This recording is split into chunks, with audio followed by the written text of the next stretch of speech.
Good day everyone, it's Londononion here back with another discussion on the medic and an accompanying subarchetype as a solo artist.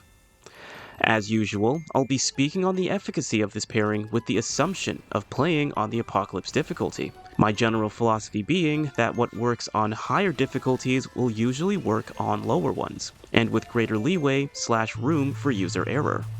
Of course, given the replayability, different items to collect, and classes to unlock, there is a good chance that I will revisit this class and subarchetype pairing in the future. In our previous discussion, I relayed my preferred build for the medic and the gunslinger as the subarchetype. In this video, we'll continue our discussion with the regenerator specialist. Now, the specialist side of this pairing is the engineer, and to save on tongue ties and syllables, I'll refer to this pairing as the specialist. The engineer is oriented toward heavy weapon use, dealing with multiple enemies, and armor effectiveness, with an edge in ammo production. As we had discussed in our first video of the medic series, the medic has no meaningful defenses, and has one main answer to virtually every hurdle: to recover. Now admittedly, this is a great answer to many tasks in Remnant 2, but it does come with its own challenges. Offense was a natural struggle for the medic. In our previous discussion, we had constructed a build with the gunslinger to help bolster their offense, while being able to employ recovery on the move.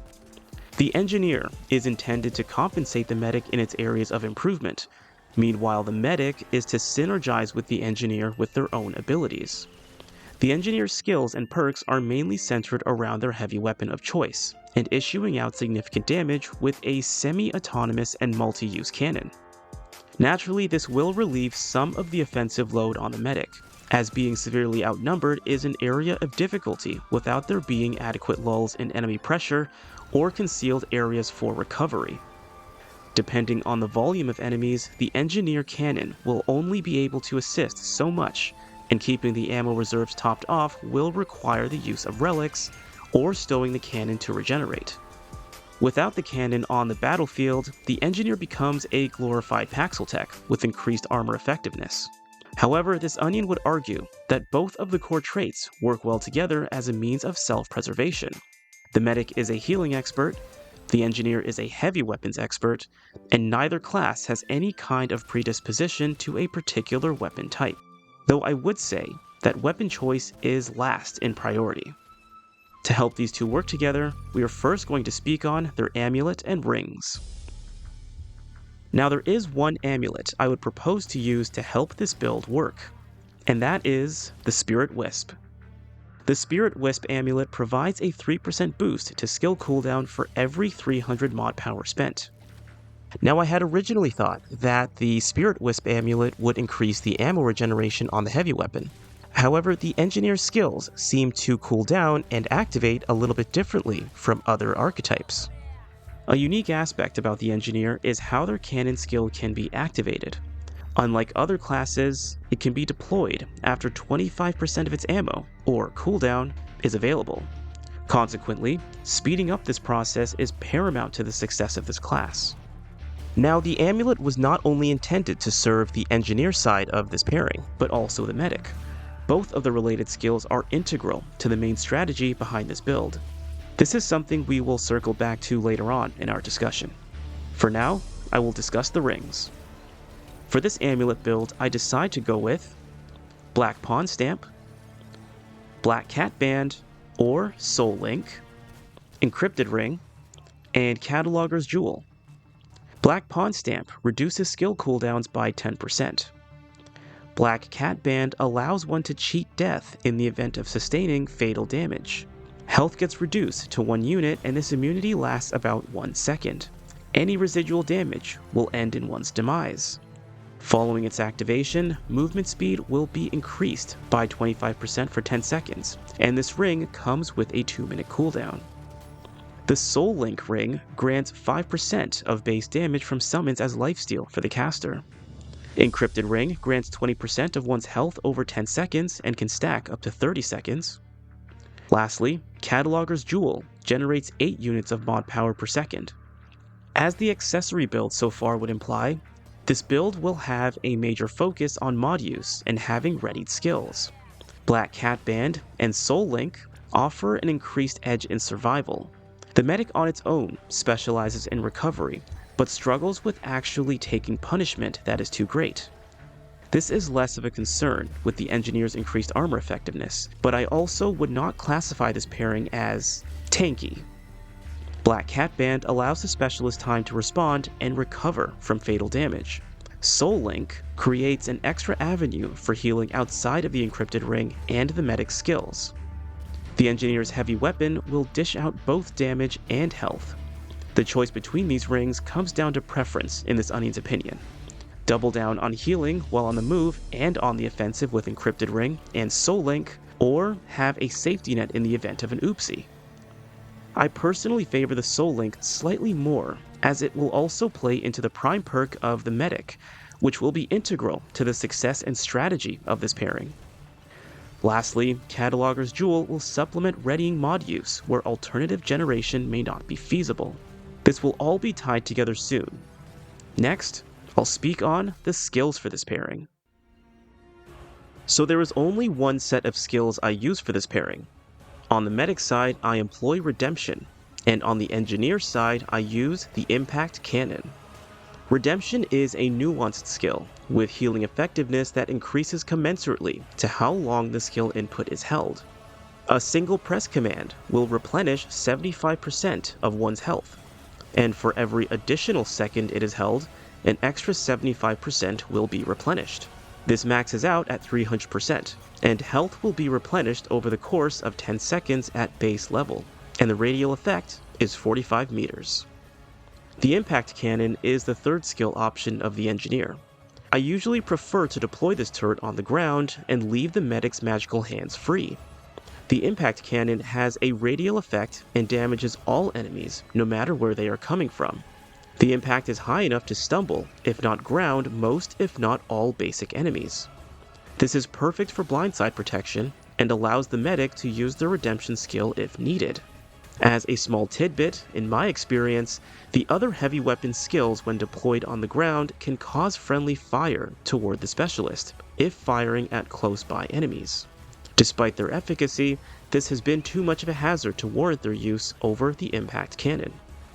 Now the choice in using Redemption goes beyond healing the specialist, but also the heavy weapon, and this is extremely important to the cycle that puts the specialist in Regenerator Specialist. The Impact Cannon does not cause any damage to the specialist, but one can damage their own cannon if they so choose. The cannon has far more health than the specialist, and the medic's prime perk can also be activated through healing summons. In addition to healing oneself, they can also replenish the health of their cannon for extra points toward the prime perk for more relics. Additionally, using up ammo for this process is somewhat compensated for by the magnetic field perk. More relics will also mean more ammo for the cannon due to the surplus perk. While the heavy weapon is deployed, consuming a relic will replenish 15% of the heavy weapon's ammo. This is doubled when the cannon is stowed away. Should there be a surplus of ammo, the specialist will drop ammo pickups for both weapons based on how much it is overfilled by. So the cycle goes from health regeneration, to producing relics, to having a frequent deployment of the Impact Cannon, to ammo regeneration. Given that Redemption has the longest cooldown of the medic skills, Spirit Wisp and Black Pawn Stamp will speed up this process. However, mod power expenditure is required to optimize this cycle. As it currently stands though, health regeneration would not be substantial enough, and this will transition us to our relics, weapons, and traits. Alright, the relic tying the knot on this build is the reprocessed heart. Upon use, the relic will convert 5 health as gray health to 40 units of mod power per second, and this lasts for 25 seconds. Now this could be a rather deadly heart to use if employed without proper discretion. However, due to encrypted ring, using 2 mod charges will keep one close to breaking even on the health lost.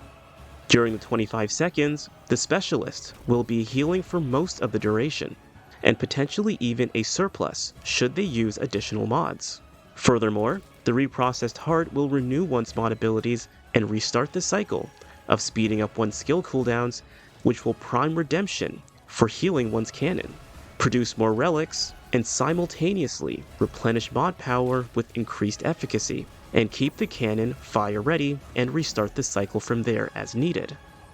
When pushing this cycle to the limit, it works with both mobs of basic enemies and elites, provided one is keeping an eye on their heads-up display. Plus, even if one's cannon gets destroyed, a single relic will replenish enough ammo for it to be immediately deployed again.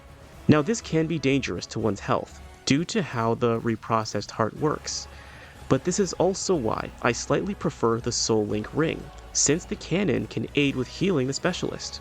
But this is only useful in the middle of sustained or lengthy combat, so it must be used carefully. The shards I use are Armor Effectiveness, Skill Duration, Skill Cooldown, or Enhanced Ammo Pickups. Moving on to weapons, there is no preferred profile, as it's really the mods that matter most with this build. I prefer weapons with inexpensive mods that apply a fair amount of damage. This would include, but is not limited to, weapons like the Spore Bloom, Enigma, or Alpha Omega. The mods are effective and can be frequently used. However, I like to employ Concussive Blast on one of my weapons to aid with creating space where enemies get too close. Plus, it can stumble elites but may require more than one use. Otherwise, weapon choice is mainly up to preference. The melee weapon gets similar treatment, but I employ the Red Doe Staff with either latency or maximized edgelord for lifesteal. But again, this one comes down to preference. Ranged weapon mutators are preferential as well, and will depend on the weapon being used. I tend to favor Harmonizer, Spirit Healer, Sequence Shot for charged weapons, and Bandit for automatics. To add the cherry on top of this class, the traits I employ are Vigor, Endurance, Spirit, Expertise, Amplitude, Barkskin, Blood Bond, Handling, and Rugged. Armor is not really something I decided to speak on, but given the nature of this build, having high armor and heavy encumbrance is suitable for the specialist. They do, after all, live up to their given title of being a regenerator specialist in everything that is replenishable, while at the same time being an area denial safe zone. For those that are familiar with Apex Legends, it would be like a Lifeline, Watson, and Rampart fusion, with some trade-offs. Otherwise, that concludes our build for today. There is still one more sub-archetype pairing I enjoy using with the medic, so stay tuned for their exposition. Thanks for watching, and I'll see you guys next time.